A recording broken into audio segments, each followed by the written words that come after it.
Welcome, everybody, to another episode of the Do Hard Things podcast. I'm your host, Jay Teagues, certified high performance coach, transformational mindset coach.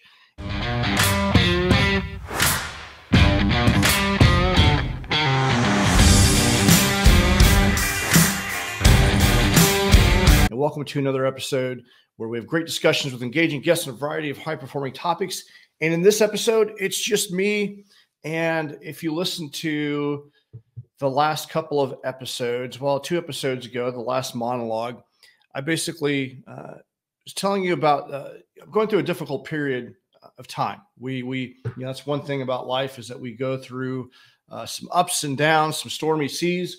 And for me personally, it's been a stormy sea with just a variety of things happening, and kind of all culminating with the passing of my adopted mother.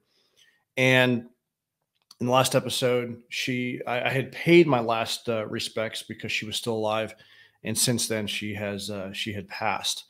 And so I've been dealing with a variety of emotions, going through the 5 stages of grief. And I want to kind of just talk about the stages of grief and kind of give you an idea. I just want to share how I have been dealing with it, because upon notification of that news, I still had to perform. I still had some obligations. I still had to go to work and perform at a high level. And it was not an easy thing to do. But I owe that to the personal growth and mindset work. And that's really what the case for doing that work is really, when you're going through difficult times, doing hard things requires doing hard things. And from a mindset perspective, because a lot of the stuff that we do, we talk about, endurance sports and doing physical things that are difficult. But when it comes to mindset, it's showing up when you don't want to. And you can train the mind like you do the body. The doing the personal growth mindset work each and every day, the meditation, the reading, the going to the mastermind groups and doing the self-awareness work and the reflection and the journal exercises and having the deeper conversations. It's like going to the gym for the mind. And I was recently listening to Jordan Peterson. He's talking about you need to be a monster.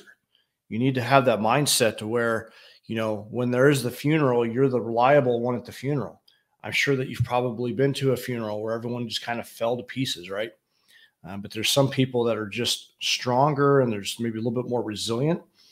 And, that's as I reflect on how am I able to currently navigate this difficult time. And I'm not saying I'm not feeling grief and depression, because I am, but I am far more capable of flipping the script a little more often, so I can at least get through the things that matter the most effectively. And I think that's an important skill. And as I'm navigating through this difficult time, I realize that, all that work has helped me navigate this a little bit more effectively. So before we get into that, please subscribe if you haven't already done so you're not missing out on future episodes. Check us out on YouTube if you're listening to us on your podcast platform. If you're checking us out on YouTube, go over to your favorite podcast platform and subscribe there. Please leave a review. They go a really long way to growing and expanding the podcast. It only takes a couple minutes. And I know it's kind of a headache and a hassle, but I'm asking you, if you've gained any value whatsoever, to please do so, because it really does go a long way to expanding the work that we're doing here. As people searching for podcasts out there, those ratings and reviews really help us navigate and expand, because people can easily find us, and they mean a lot. So thank you so much. If you have left a review, I really appreciate it. I have read them all, and from the bottom of my heart, thank you. Share this with a couple of your friends. If something in this message has stood out to you, take a screenshot, share it with your friends, tag me on social media. Let me know that that it helped you. I really appreciate when people send me a message like, hey, you know what? This conversation made an impact on me. Hey, that nugget made an impact. Because sometimes it can feel a little